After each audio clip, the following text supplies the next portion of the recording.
And we're live. Good evening, everyone. Thank you. Well, good evening in the States. If you're joining us, thank you so much for joining us. If you're watching afterwards, thank you so much. Lew and I have been in discussions through email with regard to a new topic that he might like to discuss, and that is the development of specifically role-playing games to see to just discuss what might be included, what might best be included, what interest there would be for such a book and that sort of thing. And I've asked Sable Phoenix to come along as well because he was acutely interested in the topic the last time we had spoken. Sable and I discussed it at length after the stream had come to a close. And once Lew and I settled on an additional stream, I thought that asking Sable to be included was just a next logical step, because I think that I know what it's like to interact through chat. I know that it is difficult at times. And so I think that Sable's going to add quite a bit with regard to the questions he might ask. In fact, I would probably expect him to be a little bit more in tune with the topic than even myself. Because he has, while I have game elements in development, I feel like Sable has just way many more than I do with regard to different dice mechanics or different narrative mechanisms and that sort of thing. And so I think that he's going to be a great inclusion on this conversation. So thank you both for joining me tonight. I appreciate it. And then I guess we'll start with Lew, if you want to go ahead and introduce yourself. Was it Sable who had several questions the last time?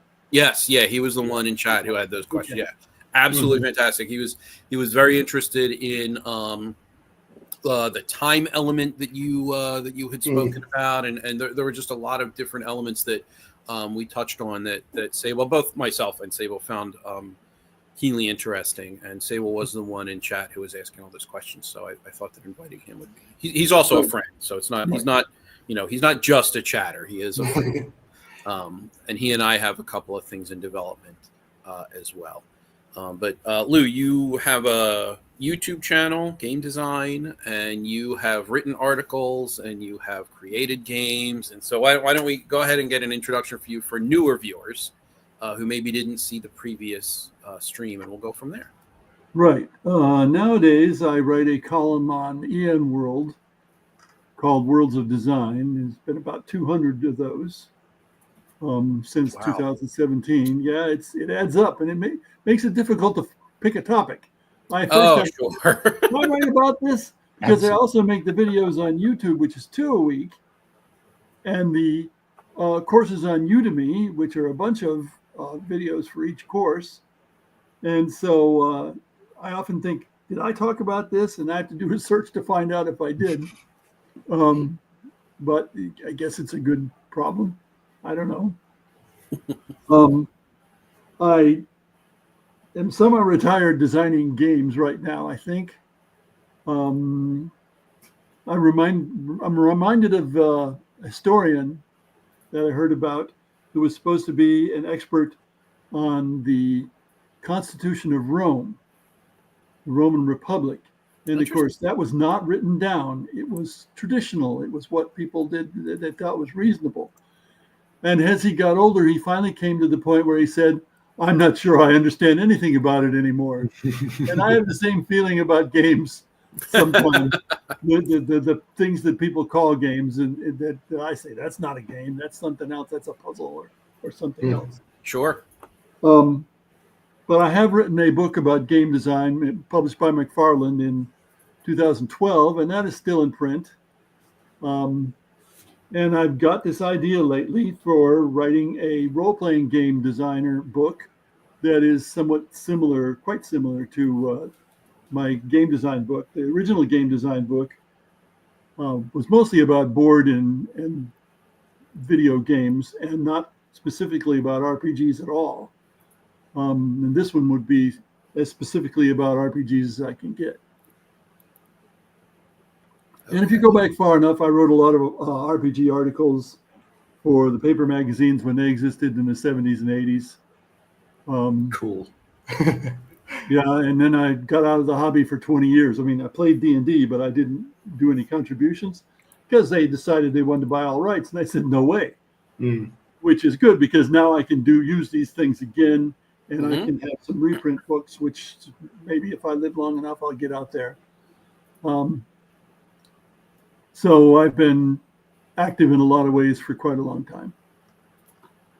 Yeah, what originally had me seek you out to have the discussions was your article that appeared in Dragon Magazine regarding the vicarious participator. It's a type of, now obviously, like you had mentioned, there are all types of perspectives on what games are and how individuals engage with them, and what is the correct way, or what is a more correct way, or what is a more immersive way, or a more tabletop board game kind of a way. And we all have our different criticisms on the different types of games and the different styles of play. But you had presented in that article in the early 80s, I think it was 82 was the date on that article, or at least the year. I actually have it written down somewhere, just unfortunately I don't have it in front of me.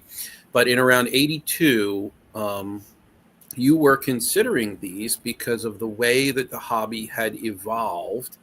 And so you had, I believe, named yourself as a vicarious participator, and had also sort of quantified and qualified this, at the time, third faction of people who engage with role-playing games, and how it's themselves in the role of paladin or warrior or whatever it happens to be. So they're making decisions as themselves, but in a different role. So they were participating vicariously through the roles, still themselves, just vicariously through the role.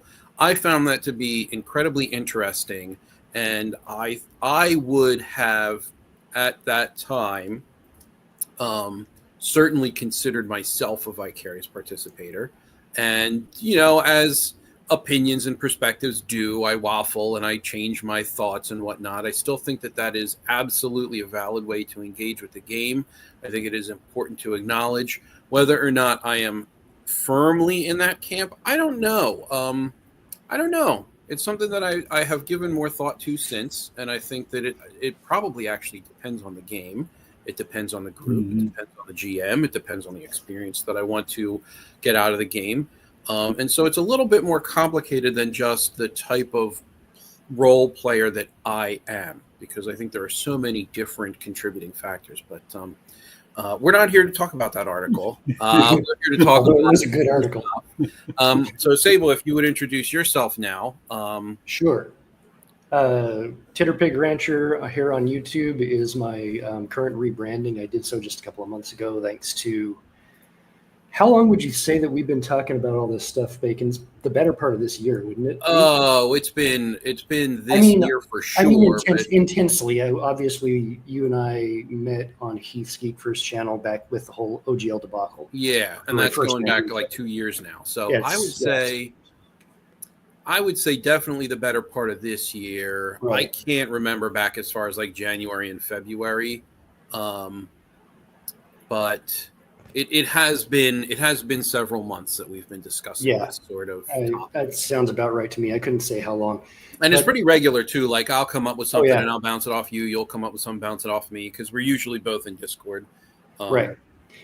And I would say possibly actually the first discussion that you talked to Lew on your channel was where we really started trying to drill down on a lot of these topics, like intensely, right? Yeah.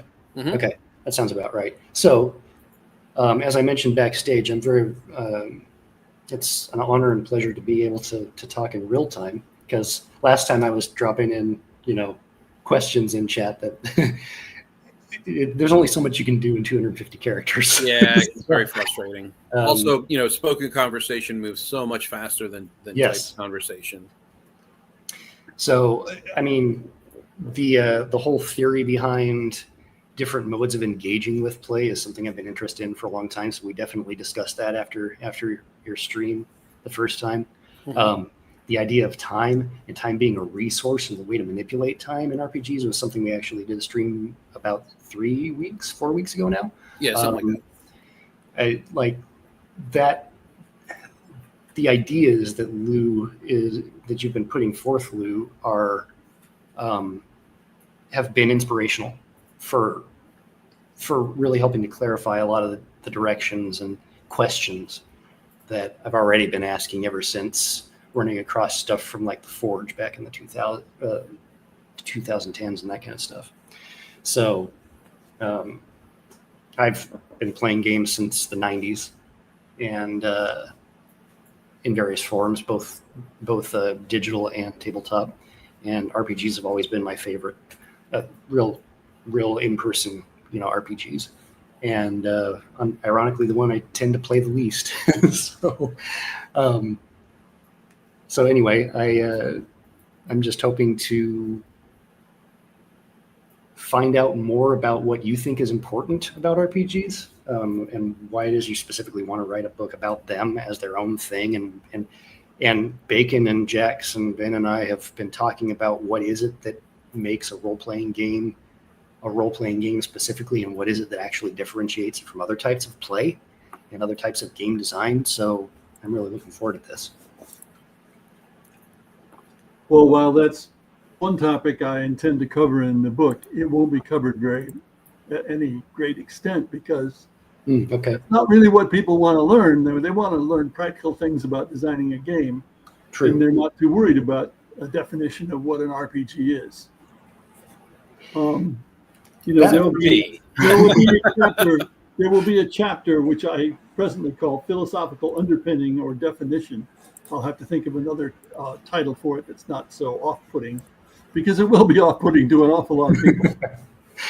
Fair.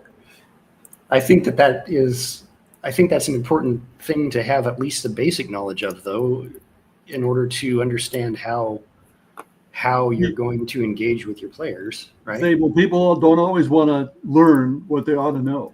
In fact, frequently not. I was a teacher for many, many years, from practical level to college level to graduate school, and I understand students fairly well, and students often want the secret. They want to know in 30 minutes what the secret is. And that affected how I wrote, the order in which I wrote the original game design book, and this one as well. Because this one will start with the design process, and the philosophical underpinning will come much later. Okay. What would you say what is there what you would consider to be an overarching kind of consistent best practices approach to the design process, or is that something that's going to change based on extrinsic factors, let's say, outside influences? Well, different designers do things different ways. There's no doubt about that. Yeah. But you can teach people, and I look at the book as teaching, as me talking to somebody who's right in front of me. As best, there's no interaction with the book, but I can try. And I can try to anticipate what their questions are. So there is a process, and there's a diagram for the process. But cool. Different people do it different ways and start in different ways. And so there's no way to cover everything. Especially, this book is intended to be 100,000 words. Now that's compared to the length of a novel. The average novel is 90 to 100,000 words. So it's a substantial book. In terms of like 5 by 8 pages in the original game design book, it came down to about 250 pages. So a textbook. Well, no, it's not a textbook. No. Nobody wants to read a textbook. I know. I'm sure you do. People don't want to read a textbook. So I tried to find books that were not textbooks.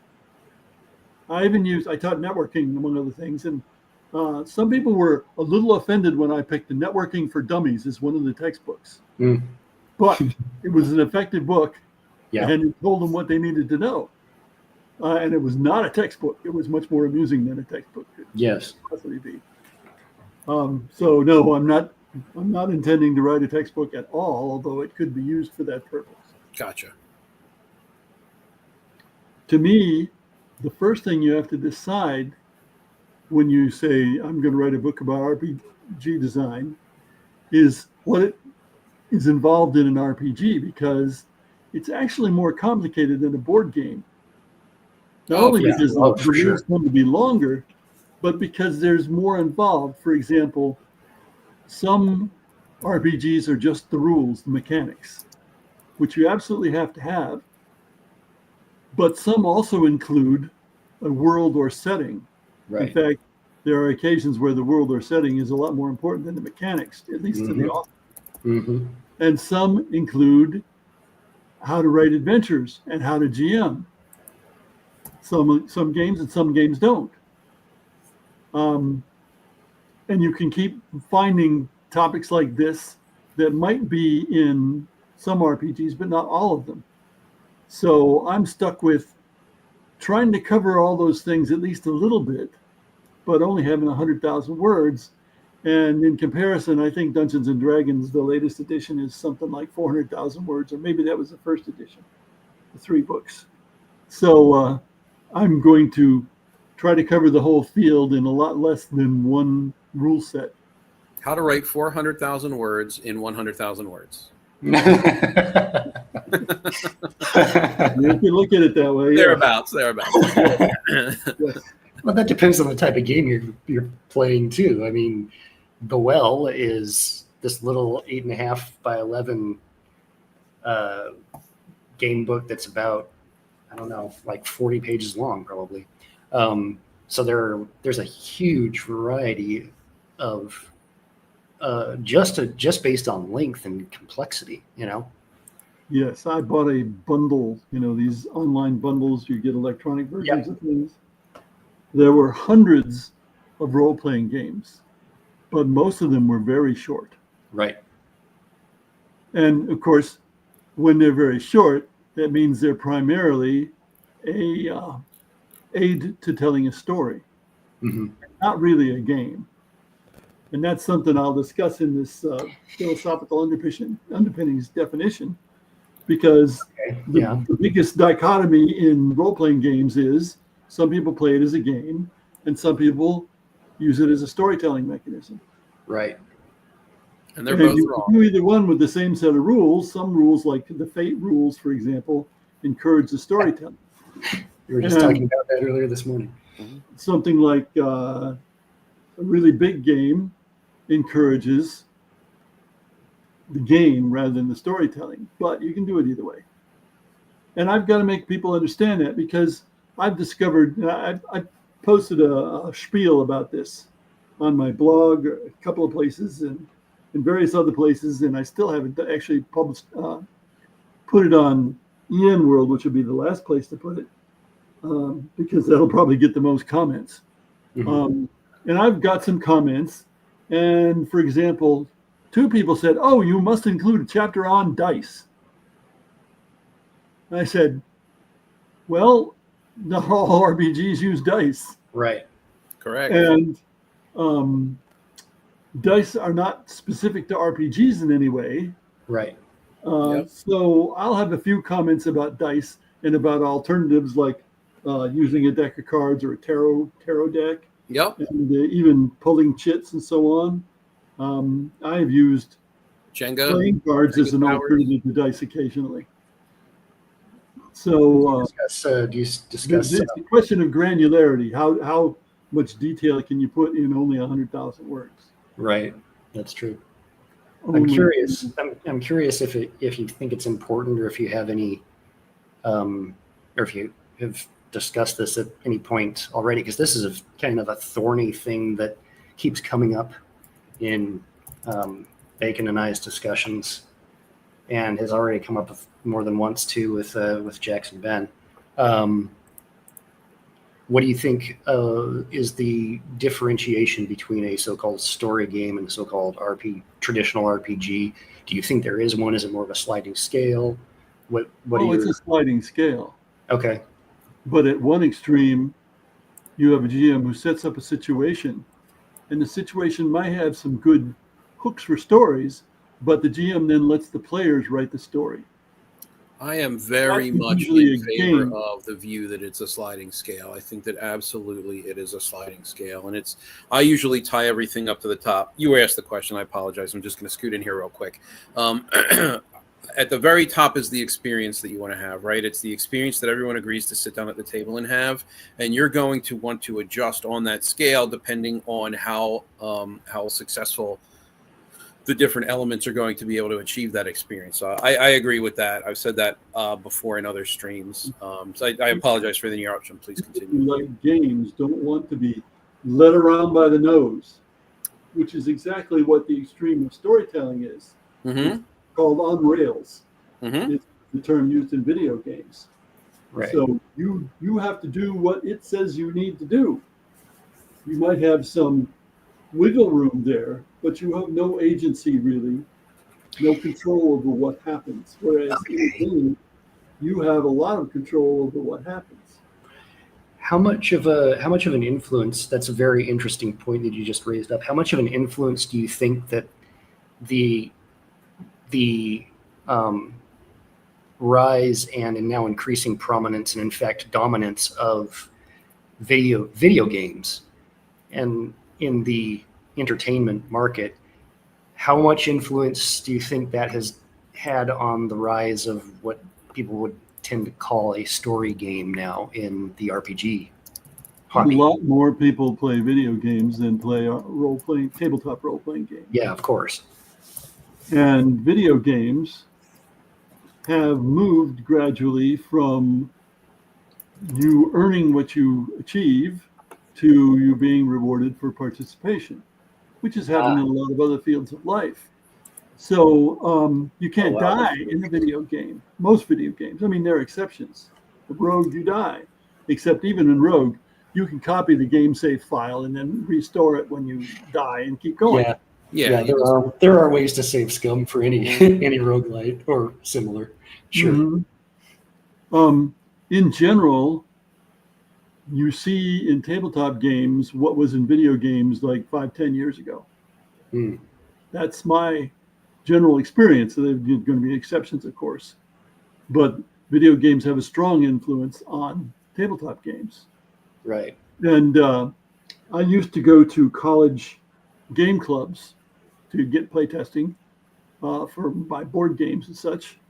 And I did a survey. This is a couple of 2 or 3 clubs, and asked them how much time they spent playing tabletop games versus playing video games. And generally, they played more video games.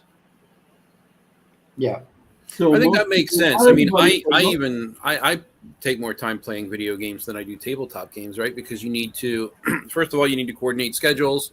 You need to actually sit down. You need to have the time to do it. I can play a round of Call of Duty in 15 minutes. You know what I mean? Lunchtime, I got 45 minutes. I can play 3 rounds of Call of Duty. Let's go. It's much easier to turn on or off a video game than it is to organize a role-playing effort. So that makes perfect sense to me, at least, from my anecdotal point of view. So I guess the general answer is video games have a lot of influence on tabletop games. D&D 4, 4th edition. Yeah. I am on record as saying that's not really D&D. Right. Yeah, well, it's heavily influenced by World of Warcraft and other MMOs. They wanted something that was like a video game. Yep, yes. Absolutely. Some kind of publication. It didn't happen. They were only about like 20 years too early on that one. They should have waited a bit. But yeah, no, that's exactly right. That's why it was, by the player base as it existed at the time, largely rejected. If it had been presented as something new, as even if I think it's Matt Colville maybe who I think he said in one of his videos, if they had marketed it as something like Dungeons and Dragons Tactics, say, like Final Fantasy Tactics, right? Yeah. Then it might have landed more strongly and more successfully than it actually did. Well, But somebody, I think it was Deslock, who used to review many video games. He was a lawyer, and he said they took the part of role-playing game that can be most easily done by a computer, yeah, focused on that for the tabletop game, right. Yeah. which was obviously backwards, and they stripped off everything else and made D&D 4 just combat game, pretty much. Yeah, I think. Yeah, Yeah. I'm not the biggest fan of 4E. When they switched over to 4E, my group tried Pathfinder for a little bit before falling back to 3.5. That's kind of where we lived. And I agree. There was a lot to they wanted to make a video game without the video part, right? And it was in my group, I'll say it was extremely unsuccessful. It was extremely unsuccessful because that's not why we come to the role-playing game hobby. We go to video games when we want a video game. This is a different space with different design mechanisms that should, I think, remain separate because it excels at different things, and it excels when it remains separate. So Now this is okay. This brings up another interesting thought as you guys are talking about the two different game design philosophies, I guess you could say, or maybe more accurately, the means of engagement with play. Is in fact the strongest part, the part that 4th edition was stripping out. Would you say that is also the part that is now giving rise to the popularity of these more story-focused RPGs in the current, like almost this kind of bifurcation of the hobby and design philosophies in the hobby, I should say? The story stuff came in when the hobby expanded beyond wargamers. Wargamers were playing games. Right. And that's a long time ago when that started to happen. And now the people who are not war gamers and often are not game players at all, except for role-playing games, are the majority. Yeah. But even in 1977, I met with some people at the University of London, King's College London. And I like to bring this up because I met my wife there. Nonetheless, only 1 or 2 of the 4 people were what I would call gamers. They all learned and enjoyed playing role-playing games, but they weren't gamers, and certainly not war gamers. Okay. Only one of them was a war gamer, and that's 1977. Right. So that reminds me of. Since then, we've had a lot more gamers or non-gamers or people who don't play war games, and they're more focused on story. They're kind of more looking at it as their own Hollywood television show, so to speak. No, that's an extreme, yes. Okay. I tend to be highly critical of that extreme. I'll just leave it at that. That's not the topic of the conversation, really. So, well, no need to get into I was highly critical of it back in 1980, but I have learned to recognize that there's just a lot of different ways that people enjoy things. I certainly agree with that. Recognize it and live with it one way or another. But if you I wouldn't say that people have to change the way they play the game. I just prefer to engage with the game in different styles. That's just the style that I do not like. If you play it as a game and you get a bunch of people who want to play it as a story, that's not going to work. And vice versa. No, absolutely not. Not going to work. No, I agree. Now, okay, here's another interesting thought that you guys see. This is why I wanted to do it in real time, because as you're talking, it's just spinning these interesting connections. What is it, do you think, or what is the essence of a role-playing game that lends itself? Let me preface a little bit, because you don't see this kind of bifurcation of gameplay approaches, happening in things like board game. Well, maybe you kind of do. Sure you do. So okay, I guess my point is, like, putting aside things like Frosthaven or what have you. I'm not going to say it's exclusive, but it is lesser or more restricted in its appeal. There seems to be some kind of essence to a role-playing game that lends itself towards this split of rules light, story focused, whatever you want to call them. What do you think that essence is? Well, Is that what differentiates a role-playing game from other types of games? Or John is that Peterson's, and John Peterson wrote the Playing at the World and so on. The Elusive Shift, yeah. Yeah, and the Elusive Shift. Mhm. John Peterson says that what makes a role-playing game is that you can try to do anything. Okay. The rules cannot encompass all the possible things you could do. Okay. You Whereas mentioned in a that board last game, time. It's a the rules non-comprehensive set of rules. Exactly what you can do. Right. Yeah. Non-comprehensive versus comprehensive was something that really grabbed my attention the last time you talked with Bacon too. Yeah. Which I thought was a great differentiation. And if you have a bunch of teenagers, say, or even younger teenagers playing a role-playing game, they'll try to, some of them play a kind of a brain fever game where they are trying to do all kinds of wacky stuff, where physically they don't have hope in hell ever of doing it. Oh, but well, yeah, sure. If you roll 20, it'll work. I'm gonna throw this old-fashioned iron oven all the way across the ocean. Oh yeah, sure, roll 20. They lose track of I can't handle that. That's an actual example. Yeah, I can't handle that. Like, look, I don't care how high your acrobatic skill is, and I don't care if you roll a 20. If you jump down a 5,000-foot sheer cliff face, you are going to die. Period. That's how that works. And yet the nitpickers will come up with the case of the longest parachute drop without a parachute. The guy did survive. Yeah. Well, the longest one he survived at was miles, I believe. Yeah, there's been you have to understand the probability. Right. Okay, if you roll this 20-sided die and roll a 20 50 times in a row, yeah, sure. Because that's how likely it is. 5% chance every time. Yeah, every time. Not 1 in a million. Yeah. Right. See, okay. Is that going to be something in your book as well? Boy, this is veering way off of the previous conversation thread, but I have to talk about these things because there are so many people who are not aware of the other side. Right. Whatever side they're on, they're just not aware of the other side. In fact, there's and I don't really want to get into this, but just as a commentary, it seems like that as time goes on, those other sides talk with each other less and less, almost looking down on each other as if their ways that it becomes this kind of ideological thing. Yeah, almost sort of factualization. It happens in tribalism, everything, anything a human's involved in.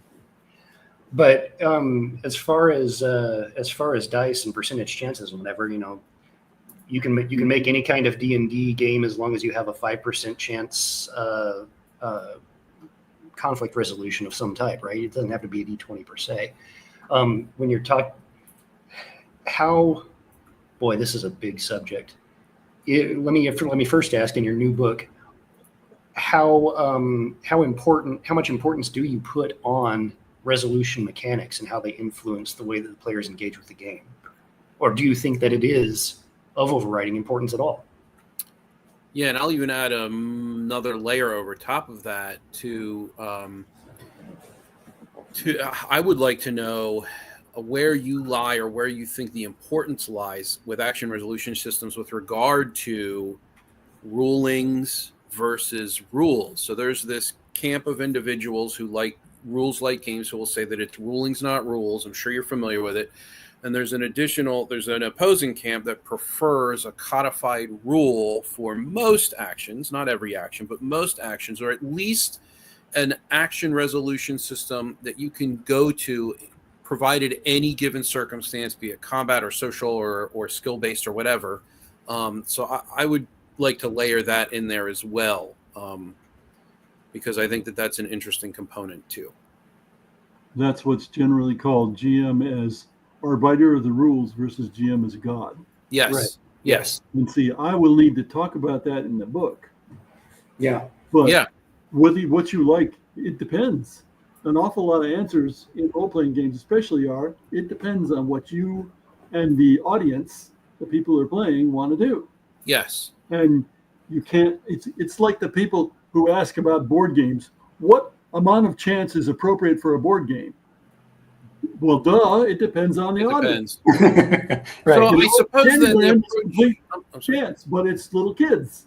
It's fine. Now, Mhm. when you see adults playing left, right, center, which is also entirely random, then you have to wonder a little bit. But I've seen my own family playing and enjoying it. So I guess the approach in the book will be, um, it's I guess going to be more agnostic in the presentation. That is to say that you will provide game design solutions dependent upon the type of game the individual would like to create. So obviously 100,000 words have to be brief, totally understand that. So it's not going to be an exhaustive like tome, but you're going to sort of approach a topic and then say, okay, here's the sliding scale. If you want to be more to the one side, then these are the types of decisions you'll make in design. If you want to be more toward the other side, then these are the types of decisions that you'll make. And you'll have to recognize that the GM will have more control over it in the end than you will. Yes, yes, you are releasing GM it can into the force it wild to give them whichever control. way Okay. he or she wants, regardless of what the rules are. I think this is I a really great remember approach. talking to somebody and saying, well, the fate rules are designed for storytelling. And yet she said, well, yeah, but I know people who do it the other way as sort of as a game. And they can do it if they want to. It doesn't make a whole lot of sense to do it that way. But if they want to, Right. they can, as long as the GM can handle it. Now, So that's another. alternatives that I'm presenting. Like I have a list from one of my columns. It's a dozen or so great dichotomies in role-playing games. And here's one extreme, here's the other extreme. Here's the extreme, here's the other extreme. And I just describe what each of those is. And people have to decide what they're going to do in their own particular game or what they're going to try to encourage, because you can put a lot of encouragement into a set of RPG rules, or you can just present the rules and let people run with it however they want. Yeah, and the thing about encouragement with RPG rules, and to fall back on the previous point that you made about the GM having more control over the game, if you provide encouragement in a certain direction that the GM or the group doesn't like, they're just going to throw those rules out. They'll use something different, right? So you kind of have to consider that. Like you can just pluck an entire system out of a game and throw it in the garbage, or pluck it out of the game and use that in whatever it is that you're trying to facilitate, whatever experience you're trying to facilitate. People are less likely to do that than they used to be. That's true. I would agree. There's a I agree with people- that for sure. There's I a agree with that tendency for of sure. people to think of a game as not belonging to them, but belonging to the publisher or the corporation that published it. Yes, When they expect the changes to come from the corporation or the publisher that published it. yes. Which is And that's an I find entirely that a separate strange fact. attitude, but it's there. Yes, yes, it is there. Is that, I mean, to me, that seems like it comes hand in hand with sort of this abdication of, I got to be careful how I phrase this, because I don't want to make it seem like I think that storytelling, quote unquote, games, whatever that means, are somehow lesser. But it also does seem to be like an abdication of creative control in a way. And insofar as, well, See, no, the storytellers telling you the storyteller has to be very creative in order right. to make the story. Well, okay, but I guess what I get my, yeah, and see, this is the thing. This is why I said I have to be careful with this, because I'm kind of, that question I was just about to ask was really from the GM's perspective, or the classical GM, right? Where the GM is the one who runs everything about the world and has to make the final arbitration calls, like you mentioned. Whereas storytelling games, if you want to call them that, seem to be about pulling the control away from the GM more and more, it seems to me. That's one of the kind of the hallmarks of a storytelling game. That's And distributing the the subset, narrative control to the that's table as a the whole. subset that I call all about me games, Okay. where Which- each player wants to be all about me at some point. And so the Ah. GM will let the player make their detailed background and let the player say how they have been interacting with the world. And the GM will figure out something that lets that player get that in the game. And then he'll move on to the next player, he or she. And the same thing happens. And I've watched that kind of game. And it's bloody boring to most of the people because most of the time it's the GM and one person all about me and everybody else just watches. Yes. 30 minutes of fun packed into A lot 4 of people hours. like it. Yeah. Huh. Okay. Yeah. I think So- that they're, yeah. Yep. I agree with that. I don't want to sidetrack. I was going to sidetrack. I won't do that. What is the I'm sidetracking the whole time. Don't worry about it. Yeah, you're no, right. rabbit trail after rabbit trail? That's fine. Well, then Um, I'll say it then. One of the most successful ways I've seen a group handle this is it was a game of Vampire. We actually had, it was like 3 or 4 different game masters, right? And at least 2 of the game masters were always on standby, so that if an individual needed some sort of isolated interaction, you'd go grab one of them, you do your thing, and then they would inform the rest of the story at the most appropriate or opportune time. It worked so incredibly well. But that sort of thing is typically not written into game rules. Like, you don't typically write in 3 or 4 game masters into a single game, but it worked so exceptionally well. Now, our group was larger than most. I would say there was probably somewhere between 20 and 25 people on any given night. So it was good to have them, but it was also very, very, very effective, and I think could likely be effective in a more localized setting, like a group of 6 to 8 players. If you had like just one extra GM, I think that would significantly reduce this time cost of people just hanging out and waiting around for their turn, because they are, they're waiting for their all about me moment. That's kind of like the West Marches style, though, right? Like, that's not new. That's the way that Gygax and his group ran the original D&D. Did he run it with multiple GMs or just multiple?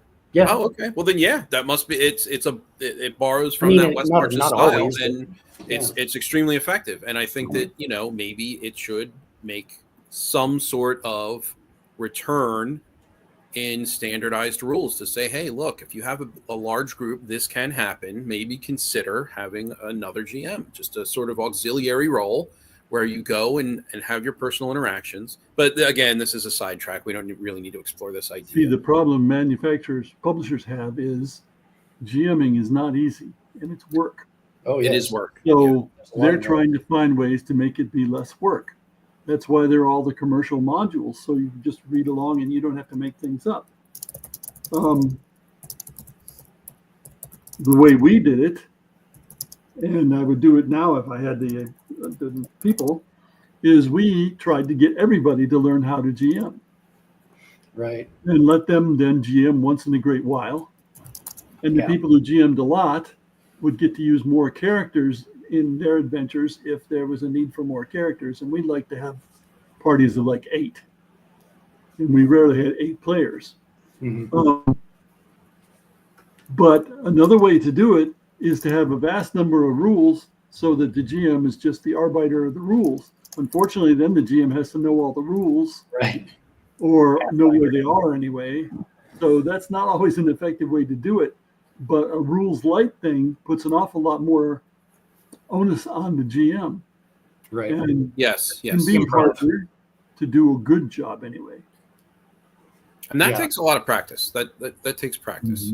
Mhm. Like, to be able to do that in the moment consistently in a satisfying way it's very, it's experience reliant. Yeah. Well, I mean, you're basically doing improv. It's in a lot of ways. So okay, this is an interesting thing too. Is like if you're looking for a quote unquote immersive experience, then that's going to be heavier on the improv for everybody at the table than just looking at the dice and saying, "Oh, I hit the AC or whatever. I hit the target number." So, man, I just lost where I was going with that. There are lots of people who don't want to do anything that requires thinking when they play RPGs.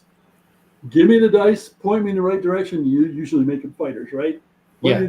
Tell me what to roll and what I need to do to hit. And do I hit or not? What's my damage? Yeah, tell me what I'm punching. And there are other people, those are passive players. There are other people who are active players. And they want to, well, like when I play, I want to make sure nobody dies on my team. That's my number one objective. Mm-hmm. Now, if somebody does something real stupid, there's nothing I can do about it. But otherwise, I'm offended if I'm saved somehow. How dare you die? Well, and it's a different point of view than a lot of people have. A lot of people are only concerned about themselves.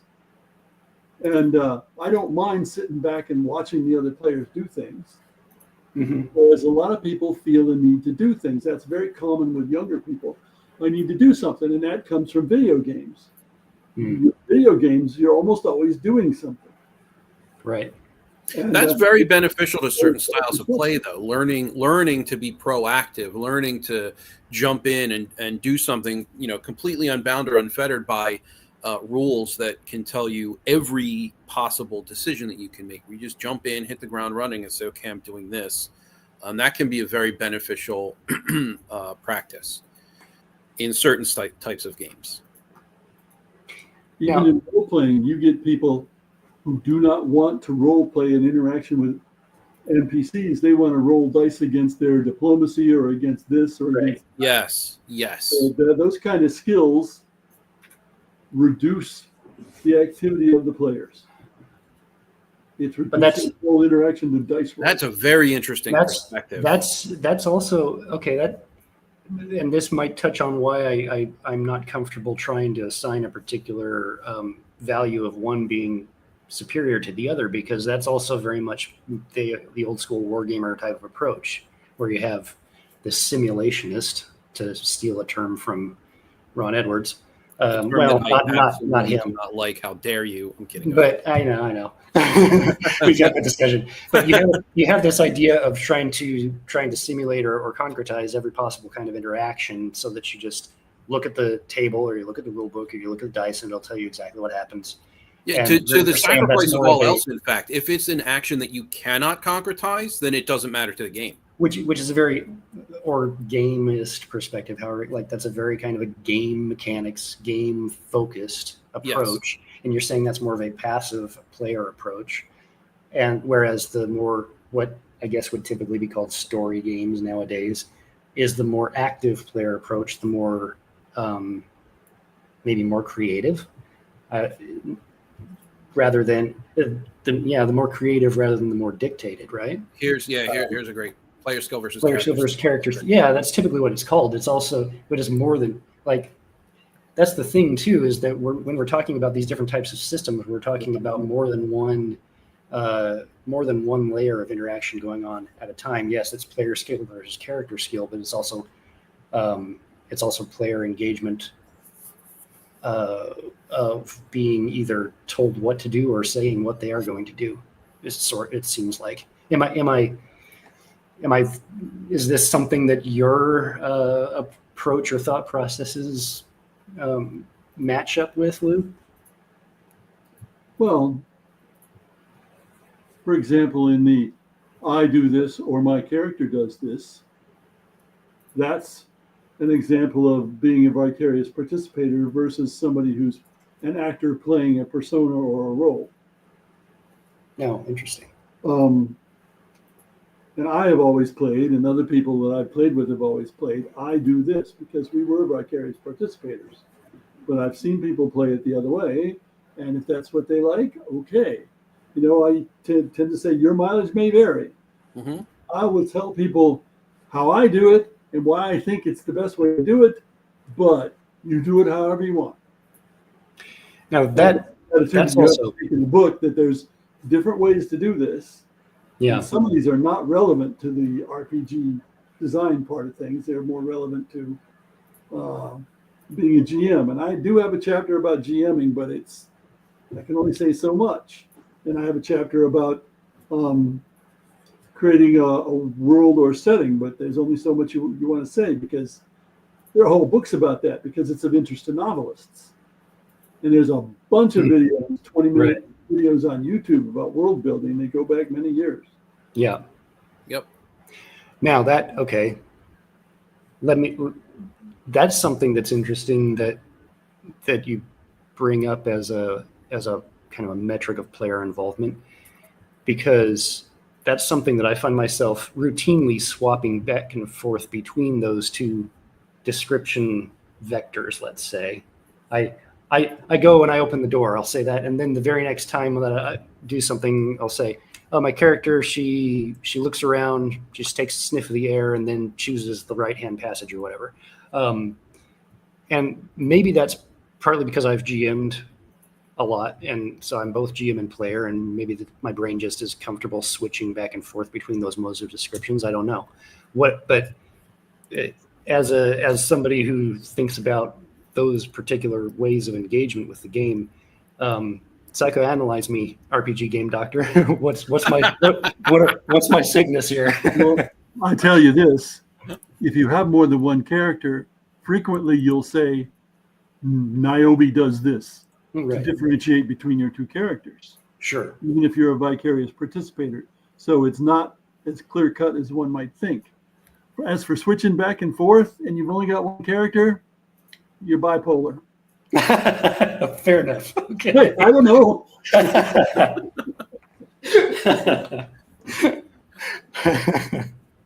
Yeah, I was doing that I know I was doing that in our Alien game a couple of weeks ago, actually, with Bacon. But I mean, I've noticed that I do that. I don't even think about it when I do it.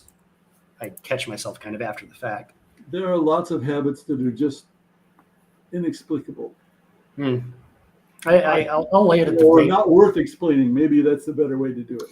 Yeah, that's probably true. I'll just lay it at the feet of being a GM. So don't worry about it. Fair, but I do think that having a recognition of the type of player that's going to be interested in your game, whether they're going to be more passive or more active, that actually touches on a lot of the stuff that Bacon and I have been talking about. Is And like, what is the play experience that you want, right? Yes, you can it's have about the passive experience. players in RPGs. A passive player in a two-player war game is a loser. Say that again. Repeat that. A passive player in a two-player war game is a loser. Oh, yes. Okay. That's a great point. Or even in the multiplayer war game generally. Yeah.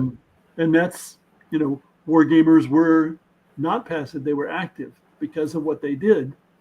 And so they were active when they played role-playing games. And many of the people who are not gamers and come into role-playing games, they are passive.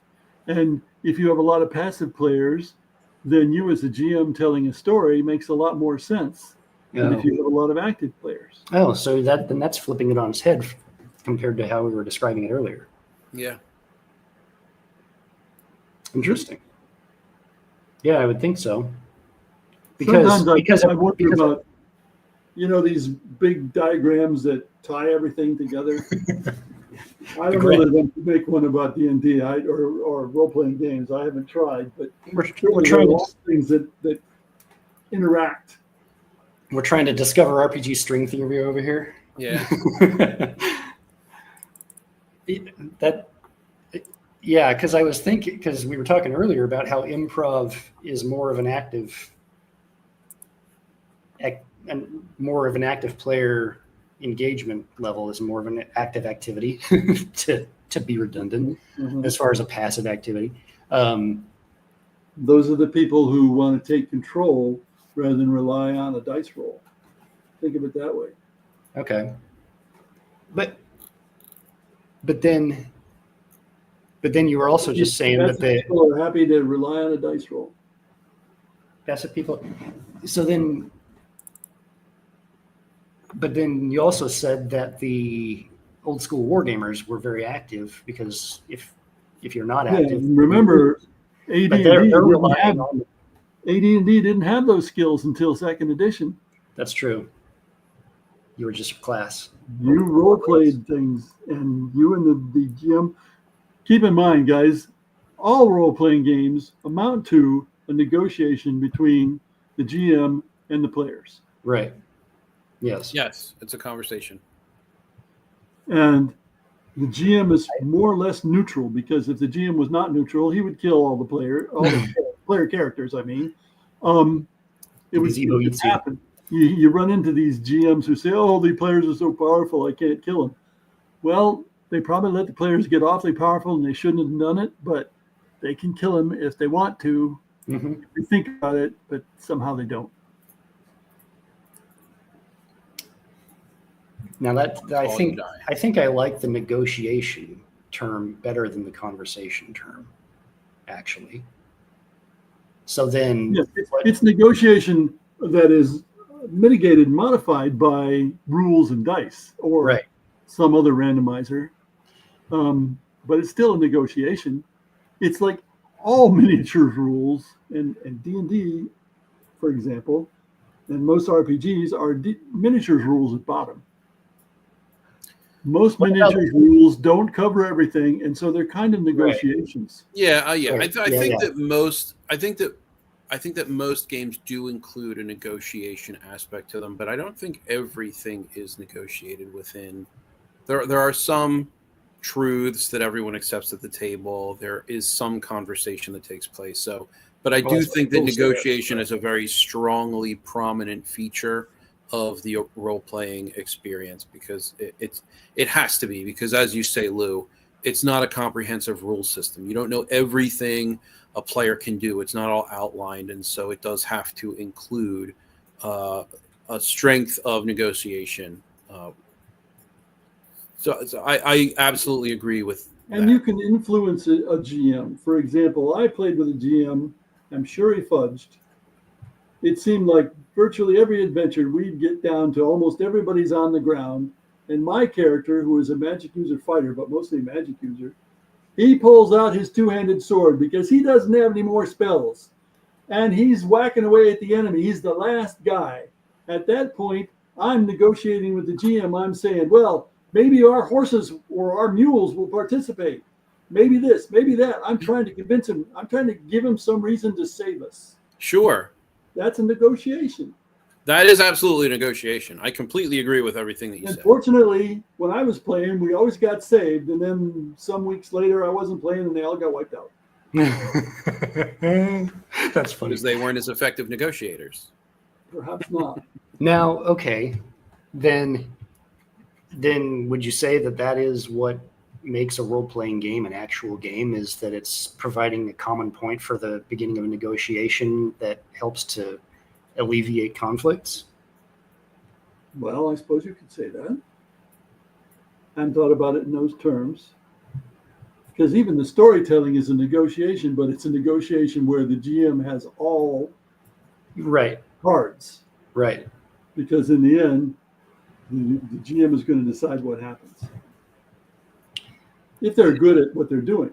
And now where would you say that GM-less I don't understand GM-less games. Okay. I think you mentioned that actually in your last stream, come to think of it. Yeah. Yeah. GM is essential as far as what Lew had mentioned last time. I watched some people play, I think it was called Microscope. Yeah, sure. Yeah, where you're creating a world. Mm-hmm. Microscope's very fun. There's just a bunch of people talking with each other, and there's some dice rolls, and you make up the world. Yeah, it's a shared world building. That's not a game. That's a storytelling. Yeah. Microscope, I've done Microscope. It's very fun, and it does have role-playing in it, but it is not a role-playing game, I would say, by definition. Just to interrupt you, collaboration. Some people call any way of organizing play a game. Right. And there's a narrower definition, and I work with a narrower definition than that, because if any way of organizing play as a game, then you might as well just throw the word game out. Right. Yes, it becomes so broad as to be completely It's nonsensical and just unusable. about equivalent of play. Yeah. Yeah. Yep. So what is your narrow? I tend to what like is your narrower definition? definitions. I What- tend to like narrower definitions as well. What would you say? What would you say your definition of game would be, Lou? That narrow definition. How would you quantify that? Well, I contrast games and puzzles. Okay. Puzzle has an always correct solution. Yeah. Okay. Games do not have always correct solutions. If they are, they're defective because that is a dominant strategy. And Right. dominant strategies in game are very bad. I completely agree with you. I use different phraseology. What I say is that a role-playing game in particular, rather maybe I build on this idea. Role-playing games don't have win conditions as they are quantifiable, right? Like, because there's no real end. You can go and kill the big bad evil guy and win the day, but there's still more to do. But So, video role-playing games have ends. You reach the top Right. level. well, I tend to exclude video games because they bring with them entirely different perspectives and whatnot. And so I grant that is true and that is Yeah. real, and I You agree. can't lose a video game. Yes, yeah, I think You that can lose removing video games from the tabletop. equation is essential to talking about tabletop role-playing games in this way. I think that there are other ways that they can be included that makes perfect sense. That you've already done so, in fact, and is very successfully. So I agree with that. I think that, yeah. Now, Yes. just No to, quantifiable just to wins. show this how this definition stuff works. And I don't know, I may have said this the last time I was here. The book Rules of Play, very well known, Mm-hmm. written by game studies people, which is always a bad sign. Spent the first 80 pages defining what a game was. And when they got done, they said, well, we have to admit that according to our definition, role-playing games are not games because they didn't have a victory condition. Yeah. Yep. And we haven't considered puzzles at all. So 80 Okay. pages of waste in Yeah. that respect. Now, always when you define things, it's to learn more about them, whatever you come up with in the end. Right. And it's not so important what you come up with, I suppose, as the process. But that was pathetic. I stopped reading the book then.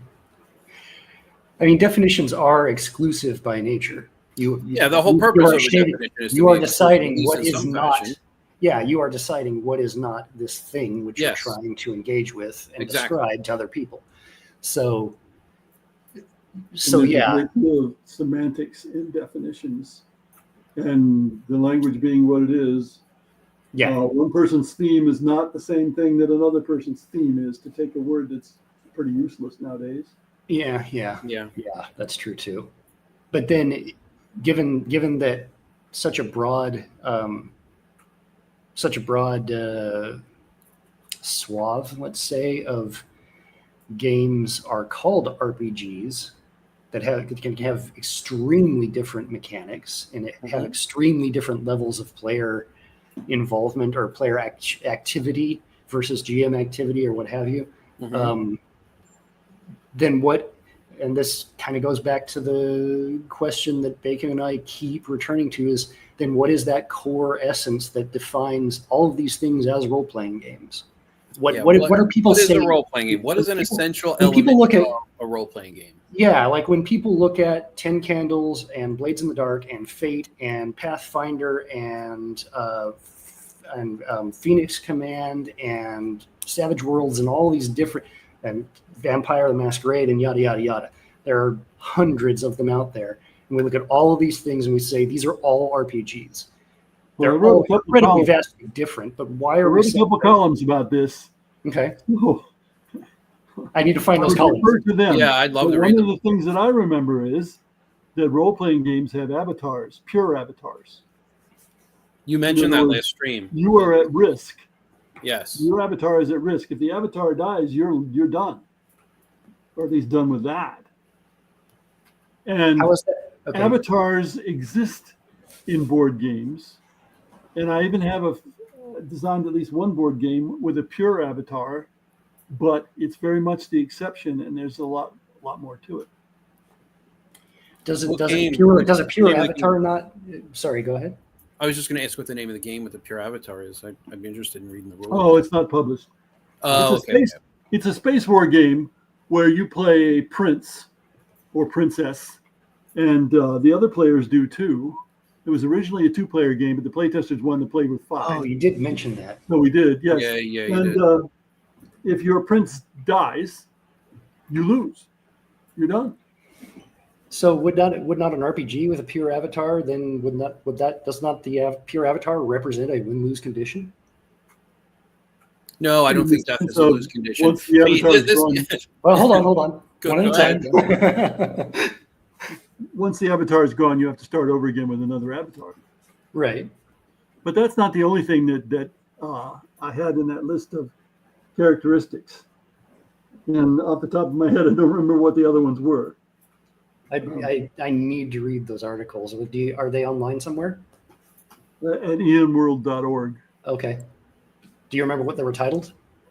No, Lou, if you want to send it to me, you'll- I can share them If with you look you. at my name, you'll get about 200 articles. Okay. And I'll have to go. I'm the only Lew Pulsipher living that I know of. Okay. I'll And have named to. after one. Unfortunately, he died in World War II. Wow. Sorry to hear that. I never knew him. That's It's a namesake, But right? it's sad, yes. Captured by SS and executed after he bailed out of a bomber. Much worse. really. That's What awful. happens in war. Yeah. My grandfather fought in World War II. He was at the Burmese front, so not in the European or Burma, Pacific yeah, theaters. But yeah, he was in Burma. He was a medic. My grandfather was in the Navy on Lexington in the Battle of Coral Sea. Machinist Wow. mate. He was on it when it got sunk. Mhm. Oh wow. They didn't lose anybody abandoning ship, by the way. It was quite an amazing feat, and so he got out. But That sounds like a heck of a story. I'd love to hear it. oh yeah, I mean, not obviously different setting, but I'd love to. oh yeah, I'll tell you, it is a heck of a story. I'll Yeah, tell I'd it to love you to after hear we get off stream. Now, what, to go back to book, what would be another thing that's really important to include? Rules writing. Yes. Yes.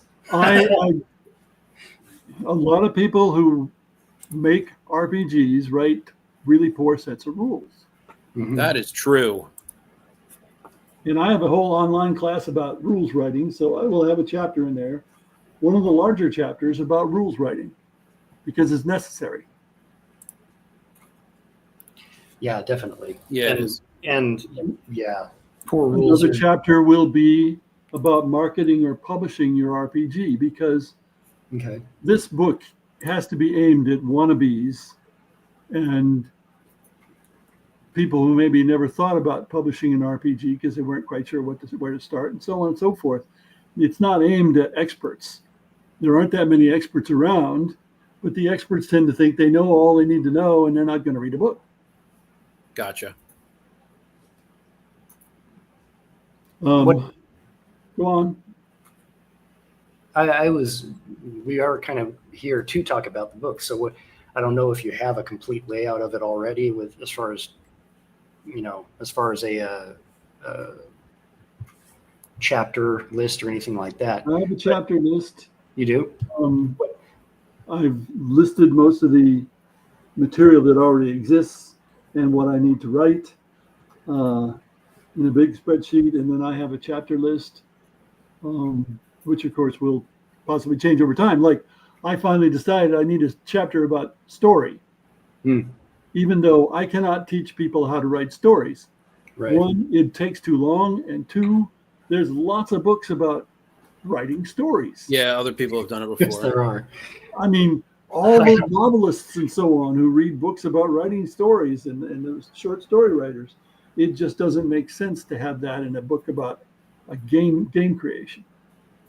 And there will be a sample, very simple fantasy game in the book, because I designed one quite a while ago specifically to be part of a board game. So I had to make it really simple. Okay. Like, it uses 2d6. It has no character ability numbers at all. it has no character classes. It uses skill-based. So it's relatively short, and I can put that in the book and explain why I made the choices that I did. And that's the best I can do, because a big role-playing game wouldn't fit in the book, of course. Right. But it does have some mechanics, and that's what's important, because I have seen role-playing games that didn't really have any mechanics. Yeah. That's just playing make-believe, I right? have too. They're almost impossible to play. Yeah, it's just playing make-believe. I mean, that might go back to the whole idea of the rules being the cornerstone of the negotiation in the first place. Mm-hmm. But what was it that drove you to include the?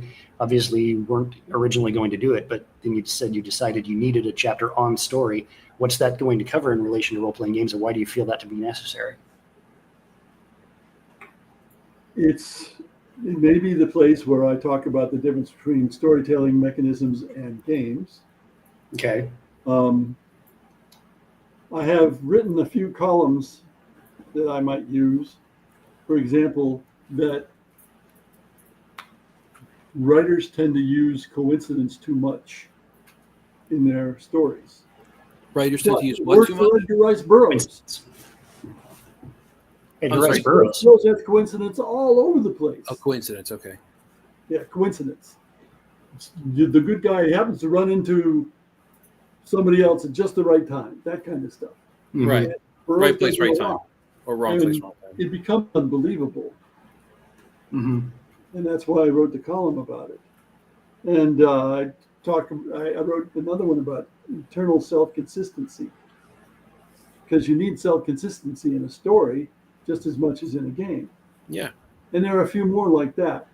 And I will point them, I hope, to sources of how to learn how to write a story, and make sure they understand that you can have the players write the story, or you can have the GM write the story.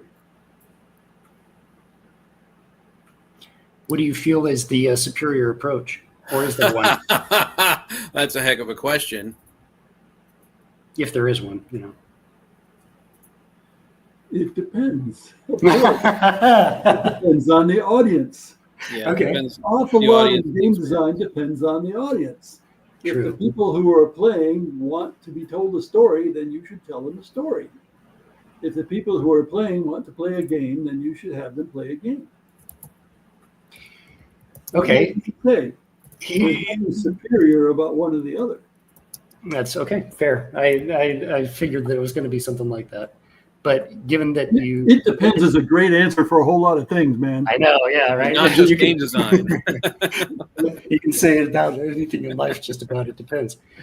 But then it sounds like we're getting back to the idea of the philosophy of game design being the reason you should start a game in the first, or where you should start a game in the first place. You need to know your audience. And given what we said early on in this conversation, how story game versus our traditional RPG, or however you want to classify them, is a sliding scale, how do you target an audience? How many particular type, can we concretize a certain number of audiences based on what they want? And what are those things? Oh, dear. Sometimes people, for playtesting purposes or scientific purposes, create what's called a persona. You could imagine a video game where there are several personas to pick from to assign to the computer opponent or opponents.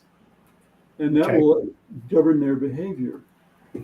So you could bring that into it, but to try to actually reduce the entire audience to a few persona is nuts.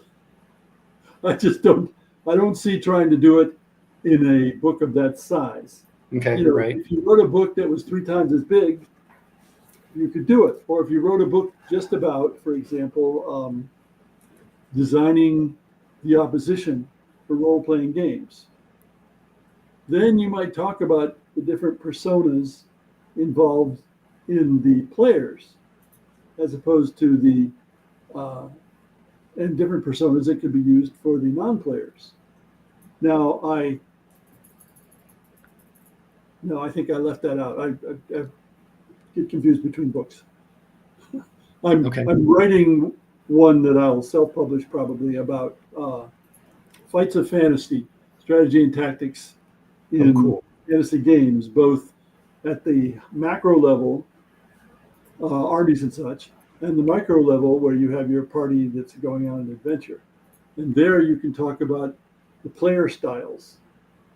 And I've got 5 different comparisons of player styles, but that would not be appropriate for an RPG game design book. Okay, interesting.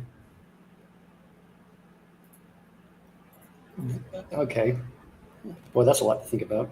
Yeah, it is. See, and I have a chapter about adventure creation, but it won't be very long. I have a chapter about how to GM, and I'm not sure that will last. But that's only going to be 5% of the book as now planned. Remember, I have a whole lot of articles that I wrote a long time ago, plus 200 that I've written in EN World, and I've covered a lot of the topics that are appropriate for the book. Mhm. And then there are things like the game, the simple fantasy game, that's never been published or even submitted, so that will all be now brand new material, and it's a combination of things. And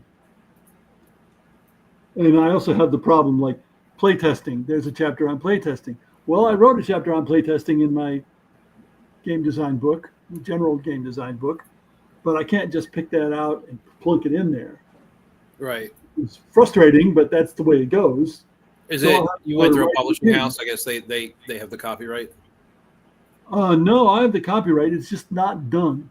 I see. Okay. Okay. Unless the editors tell me it's all right, which, I mean, I haven't sent the proposal yet. I'm sending it tomorrow. Oh wow. But I wanted to talk with you guys first. Yeah. Sure. And I wanted my wife to read it. Quite She honored. chopped it all up. It's helpful to have somebody read your stuff sort of at an immediate, Uh-huh. who Yeah, I don't doesn't want to be mind telling you presumptuous, screwed up. I did used to be a professional editor, so if you ever want to throw anything off me, I'm happy to take a read through. Yeah. No, you don't have to feel obligated. It's just a standing offer. If you have someone, you have someone. Well, one of the things you do after you write a book is try to get a few people to read it and give you advice. I would be more than I'd be interested. happy to I would say that as somebody who's been thinking about this kind of stuff for years, and ever since the OGL debacle in pretty intense form, actually, because in a lot of ways, that was what lit the fire under me to actually start seriously developing game systems that a couple game ideas that I'd had kicking around in my head for years and years. I would be fascinated by that, and I hope my perspective would be helpful because obviously your discussion has been sparking connections or questions or paths of investigation as we've been talking that I hadn't quite put into those words before. I'm sure we could keep going. I don't know how long you have, but so far this has been fascinating to the point I feel fine at this point. We'll go until I go to bed. Okay, cool. Well, just as an aside, I've been so fascinated and involved in this discussion that I've completely bypassed what's going on in chat. Usually we're a little more involved with them because they have a lot of good observations and comments. So I apologize to everybody in there. Oh no, I've been addressing chat as the conversation's been ongoing. I just haven't been pulling anyone up on the screen. We can go through though and see if anyone. Let's see here. Good evening. So here's BGD. Video game culture has been in aggregate bad for TTRPGs because video game culture has in aggregate been bad for society. Little pun face. Perhaps. Boy, that's a fraught statement, isn't it? Yeah, it is. It's very. I taught video game design for a while. Video game development. And I had some weird people. One guy said he'd got a new game and played it through the weekend, and he was supposed to work that weekend, so he lost his job. Wow. That's something. So, I mean, that really happens. Yeah, it does. Priorities, man. Yeah, it does. That And then, I'm sorry, Sable. This touches on something that I said just a day or two ago as well. Was like, we as humans, we tend to gamify anything that we do habitually, and so like a lot of sports are just gamification of hunting, right? Hit something or throw something. And I think it's a dangerous thing when you start to gamify hormone release, which is kind of what video games do, right? So that's where addiction comes in. I want to address the comment that's on the screen. Yeah. Let's. Story game. So I use storytelling game. Say it again, Lou. I do not say story game. I say storytelling game. Storytelling game. Mechanism.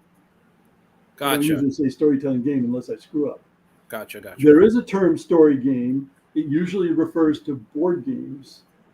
And then that fits this commenter's point of view. Okay. So I thought the term story game refers to a game whose mechanics are based on telling a story over resolving unknown outcomes and situations, not a game where the GM is running their story on rails, to which I do respond in chat.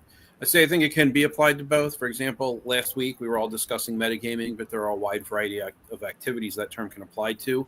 I think it's the same here, but I think that you do have to start from a common understanding of what you mean. I think that the term story game is used in a variety of ways, and it is frequently misunderstood by the audience, depending on that audience. Well, what is a story game in board games, Lou? Do you have an example?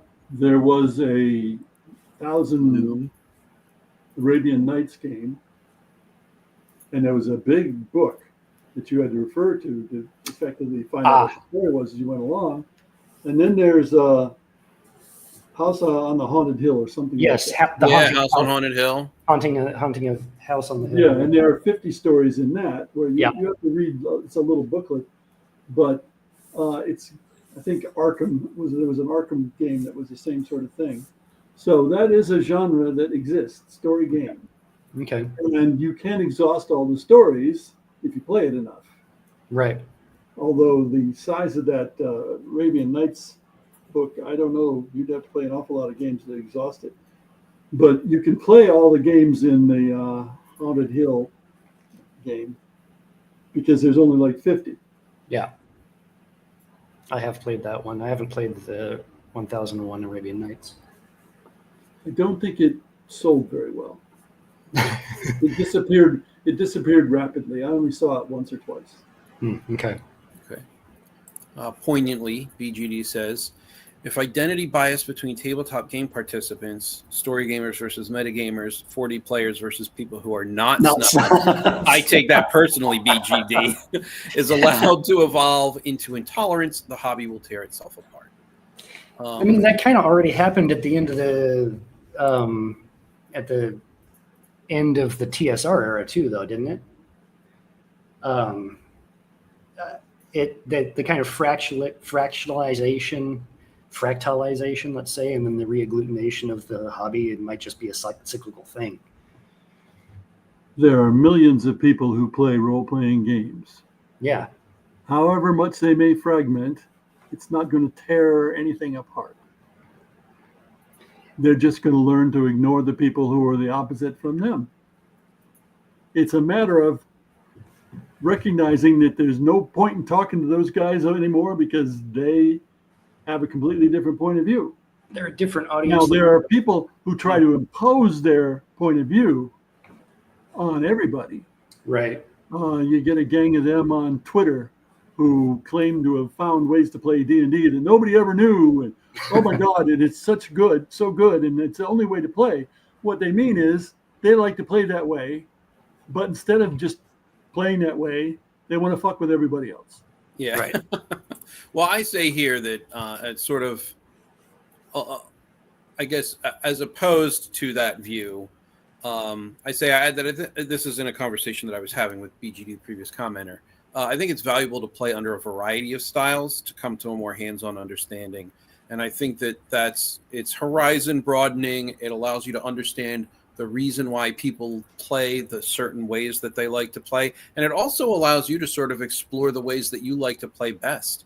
And I think that ultimately, if your goal is game design, it'll allow you to design a better game, at least one that you would want to play, right? Because you're going to be able to have this foundational understanding of the different styles and the different types of rules or mechanisms that you may want to pull from each to unify in your own game. I mean, Trevor, from me, myself, and Di just did that with Broken Empires.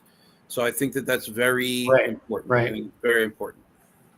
Yeah, I couldn't agree more. I played 10 Candles. I love it. I've run 10 Candles. I haven't played it as a player.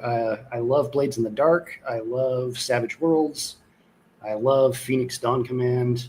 I have tried Fate and I've bounced off of it. I don't care for that one. But Yeah, I don't either. it's rare that I play an RPG that I don't actually enjoy in some fashion. So whether or not it's a story, huh? What's that? Bounced off of it. You bounced off of Fate as well? Yeah. Yeah. See, I'm aged, let's say, and I come from a time when people had favorite games. Right. They play their favorite games. Yeah. Right. So, first edition AD&D is my favorite game, other than the game of designing games. Mm-hmm. And so, I don't try a whole lot of games. I'll look at the rules, I'll read the rules, I'll watch people play. But I don't bother to waste my time trying a game when I know it's not going to satisfy me the way AD&D does. Gotcha. Yep. That makes sense. And I can name all my favorite games from the time I was small. Whereas your average person is like video gamers. And again, this is a difference. Video gamers, frequently, their favorite game is the game they're playing right now. That's very true. And when they move on to another game, that will be their favorite game. And so that is very, very true. That is borne out in a variety of different ways. I see the real magic happen in TTRPGs when the different styles merge. I really like the tactical combat board game element of D&D, but it falls flat without the context created by dynamic roleplay. That's a valid comment. I think I even agreed with it over here. This, I think, was about multiple GMs. West March's style scenarios build in that valuable resource, meaning the multiple GMs, depending upon how strictly and traditionally downtime is arbitrated during the campaign. You cannot have a meaningful campaign if strict time records are not kept, says Gary Gygax. I love that quote just because it's in all caps in the book. It's a great quote. But part of it, I think, he didn't even run his own games that way, but part of the reason he put that in there is specifically because of having multiple West Marches GMs, right? Like, you got to have everybody on the same page. Otherwise, it's chaos. Yeah. PH Arbeck says, nowadays we have more experimental RPGs with lighter rules and more focus on the framework. I believe in a while we'll see more games with mixed approaches. Oh, we're already seeing that. I would say that's Blades in the Dark 100%. Blades in the Dark is a fantastic way of game. It's almost a full circle. It took the journey that was started back in the Forge with Ron Edwards' group that gave rise to Apocalypse World and all the subsequent Powered by the Apocalypse games, which became progressively more and more rules light and narrative focused. And then it took those conventions and then it re-gamified them and applied another more strict framework of rules on how all that is going to be applied and in what situations. Very interesting game, and I really like that kind of fusion. It spawned its own subgenre. The Forged in the Dark games are now their own license, right? So, yeah, I would totally agree with that. I believe that is currently something that's happening in the RPG hobby, which would go against that kind of fractalization as well. And I think that's a recombinant force in the hobby. Okay. Um, so we have the Van says, I don't know if I'd consider players as an audience, especially since I'm allowing my players to write the story through their actions. I've flipped the meta-narrative around RPGs and allowing them to tell me a story instead of sitting down and telling them a story I wrote. I tend toward that same view, but, you know, as Lew had said, it depends. We have BGD as a follow-up. Go ahead. I'll throw in, and I may have said this last time too, I have adventures that I've run 2 or even 3 or possibly even 4 parties through. And because I set up situations and let the players write the story, each time they go in, it's really different. Yeah. Whereas if you were using the game, the RPG as a storytelling mechanism, you'd be telling the same story each time. Yeah, you'd run the same Right. adventure module that would get to the same endpoint every single Over time. and over and over. Yep, with the same big bad evil guy who's defeated in the same way. Yep. Yep. BGD is this is a follow-up. He says, respectfully, I disagree with Lew.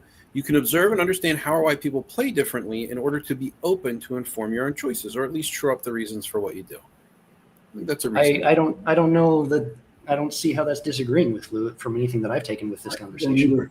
To be honest.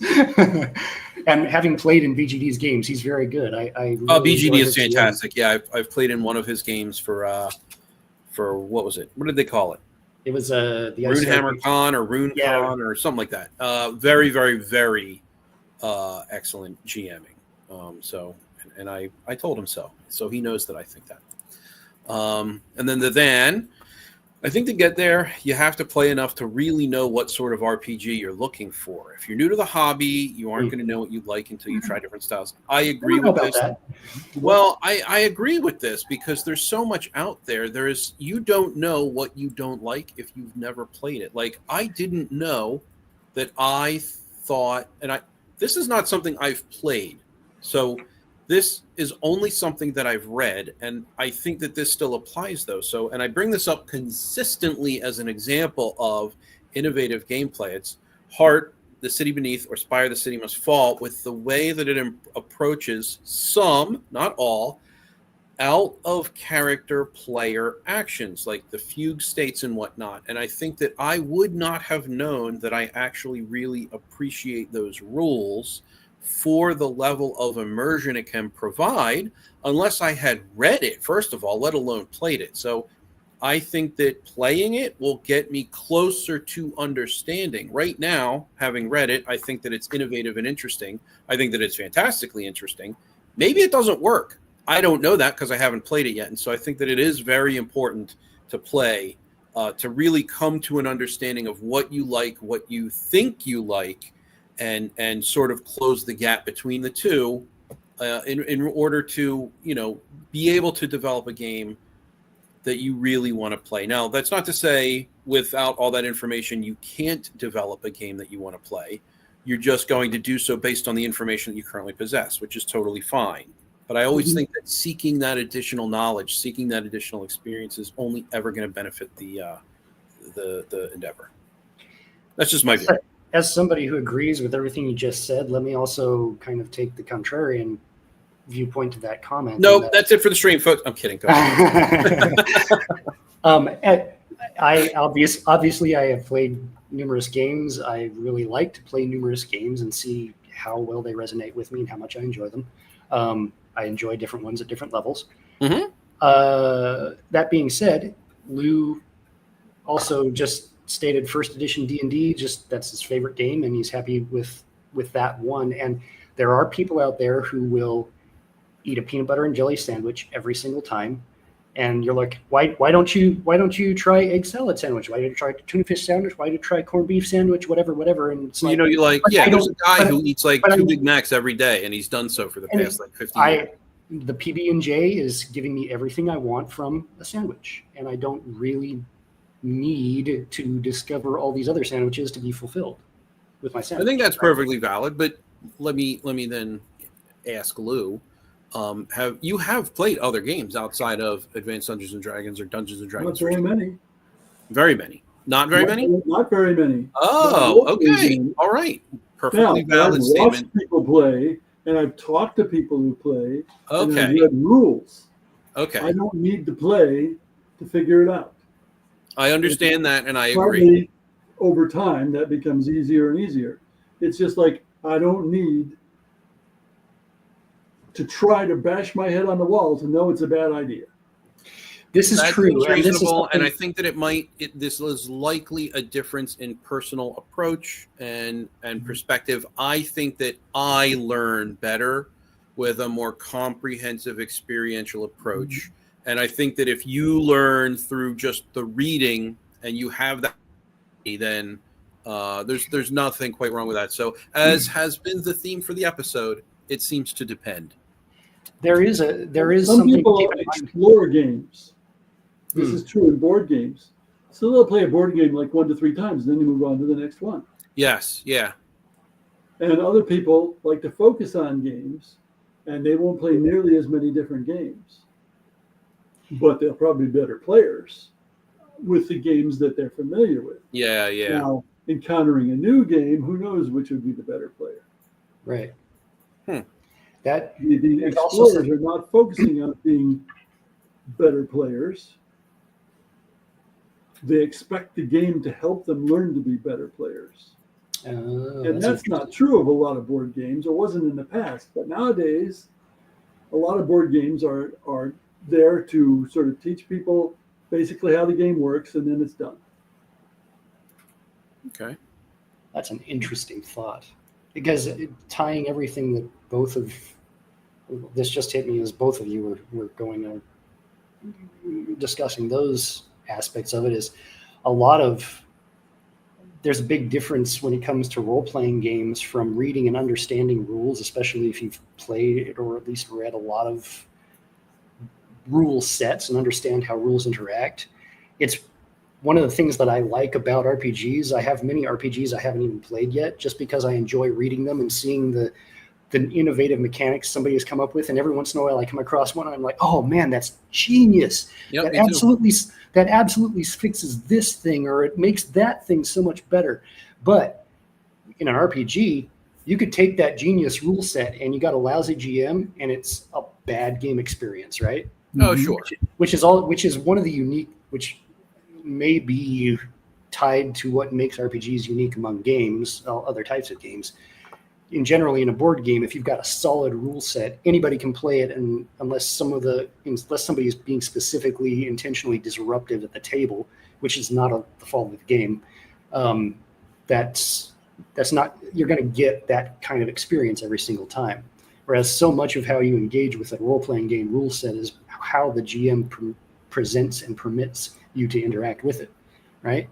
The GM is in effect a game designer at a low scale. Right. Yeah, they have to be a game designer. I agree. Which is why, yeah, okay, yeah. They have Which to is be. why so many GMs end up trying to design their own games eventually, or just homebrew everything and run that way. Yeah, that makes sense. Anyway, So I have a question about the book. It seems like, at least based on from some of the things that you had said, it's going to be very focused on advice or advising people who want to be game designers.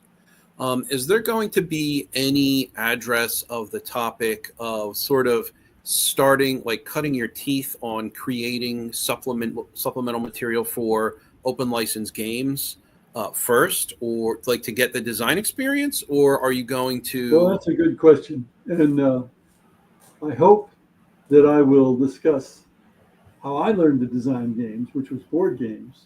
Mm-hmm. And then when D&D came along, I wrote bunches and bunches of add-ons to D&D. Right, sure. But I had that experience of having modified board games. So I was using modifications to learn before I did standalone games. And I hope that I'll include that in the book. Yeah, I think that would be a good topic to include, just because if it is going to be, this imparting of advice, then I think that's a pretty decent thing to tell people is, start small, create an adventure, or even just start with an NPC or a monster, create your first stat block, like that sort of thing for some other game. And just kind of get your feet wet on that. I'm glad that was a consideration that you made, and that will hopefully make it into the book. So a friend of mine who's a game designer actually said, and after I heard it, I agreed with him, that people need to be given permission to design games. Again, that goes back to the corporations control the games and so on. So they need to be given permission to make modifications and so on. They need to be told, yes, you can do this if you go about it the right way. And I've already written more or less that little section. Oh, great. Cool. That's awesome. Yeah, I'm very excited to read this. Yeah, me too. That's an interesting point too, though. When you really look at it, every game designer is just modifying somebody else's games ultimately, right? Like, I mean, even Gary Gygax and his gang were doing that. What kind of sets them apart and makes them so remarkable is that they didn't have anybody's permission. They didn't need it. They just decided to go and do it, and they ended up creating something totally new.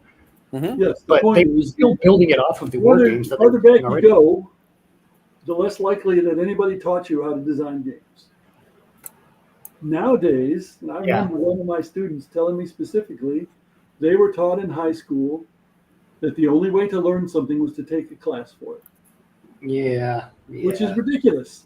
Now, a class, if it's done well, will save you a lot from the school of hard knocks. Right. This is true, but even depending on the class, like every film class worth its salt will tell you, get out there and make a movie. That's the best advice they can ever give you. So like game design classes will say, you've got to make games and you've got to complete games. Right. That's especially any writing class will tell you that. You have to, write and finish writing. Right. Yeah. Right. Yeah, I actually hadn't quite thought of it in exactly those terms before. I think that's an interesting observation that might even deserve more unpacking at some point. The idea that the idea of having to have permission to but I mean that's true in almost everything in life. Most people need quote unquote permission to do almost anything, right? It's the rare handful who don't, like Edison or Gygax or Musk or Jobs or whatever, and just go ahead and start doing this thing because they either enjoy it too much not to, or they know that they have a better way of doing it and they got to figure out how. And that's the most active people in the version of active passive. Right. The really active ones will go out and try to do it. And people are different in different disciplines. You might be really active in one area of life and passive in others.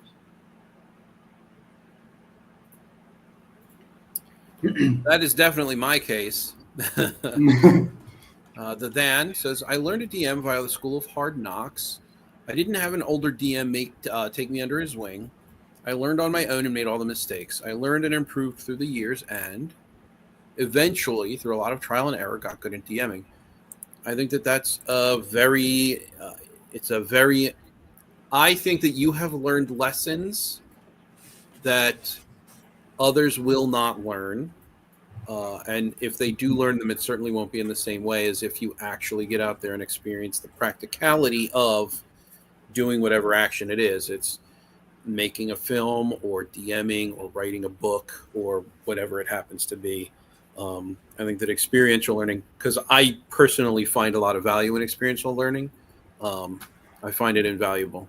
So, and there are some people who can just immediately grasp a concept. They can be told it, and that's all they need, or they can read it, and that's all they need. I am not one of those people. And here's an example that relevant to that. You know who Brandon Sanderson is? Oh, for sure. Oh, yeah. Yeah. He wrote about a dozen novels before he sold one. Oh, yeah.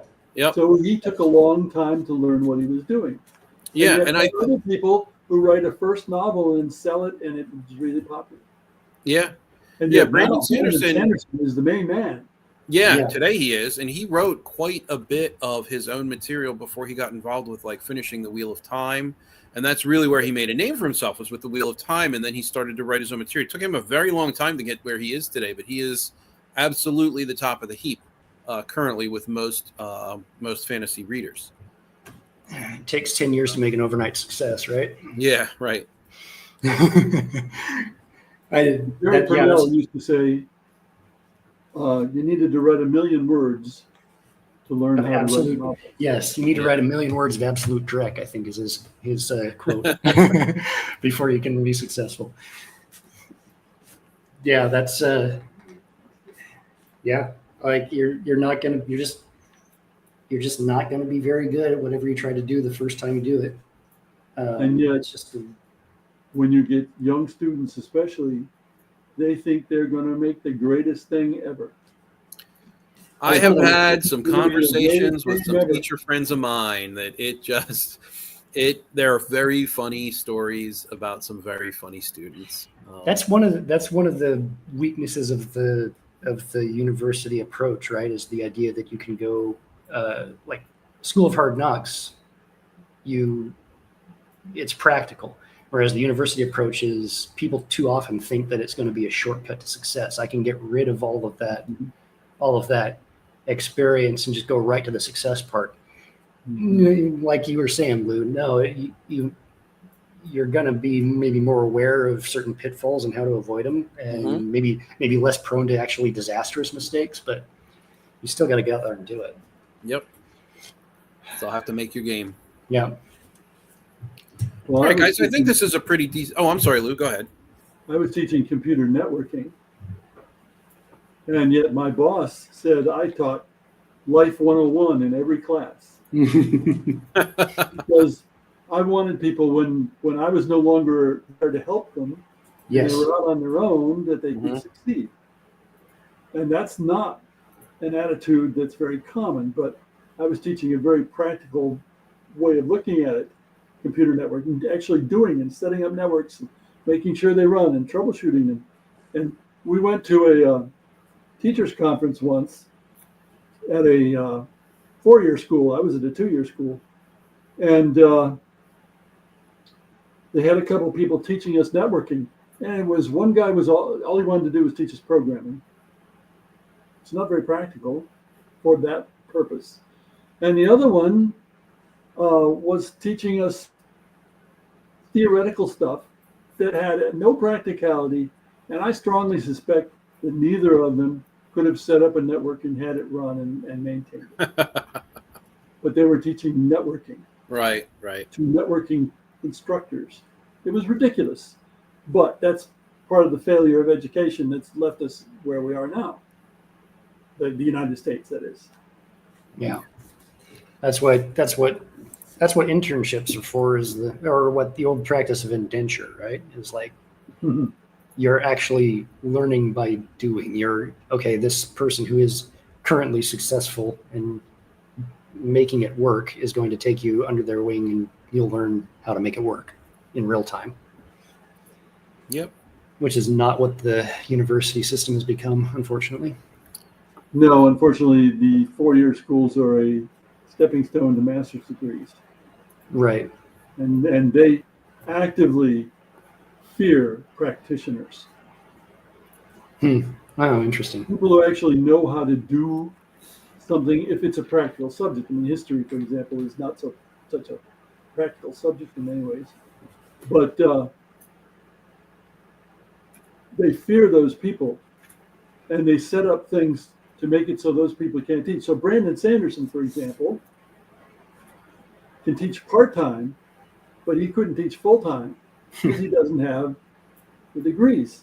Right. He doesn't have the coming up. It doesn't matter that he's the most successful. Right. He's probably the best person to teach this. Yeah.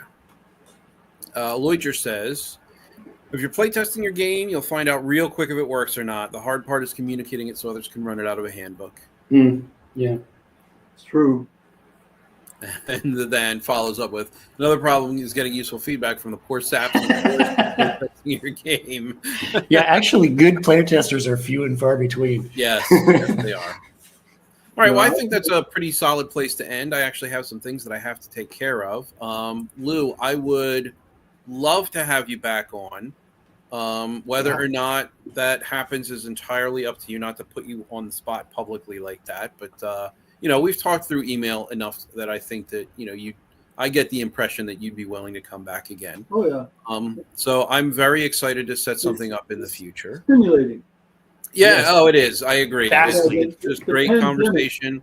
I think you have excellent ideas. I love hearing what you have to say. I love hearing the history behind, what information that you have to impart. I'm always fascinated to talk to you.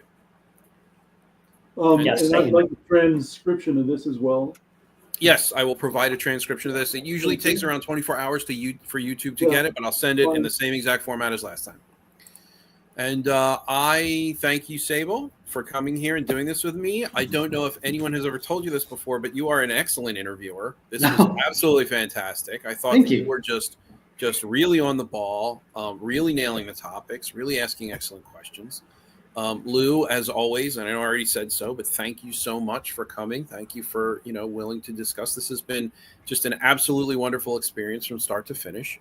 And I'm looking forward to more discussion. So thank you both. Thank you everyone in chat for the comments and the participation. I'm very encouraged when you guys show up and you're engaged. It really just, it feels very good. So thank you very much for all that. And I'm going to click end stream and you can stare at my dumb face for about 8 seconds before the stream actually ends. So thank you everyone. Take care. Pardon me.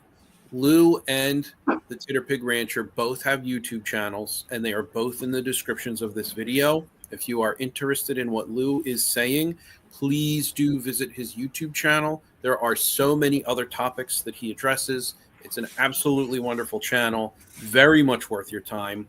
Sable will be worth your time in the process of getting things up and running. So give him a little bit, but do go and subscribe. And I'll talk to you guys soon. Thank you so much. Take care, everyone. And please like the stream. Thanks for being here.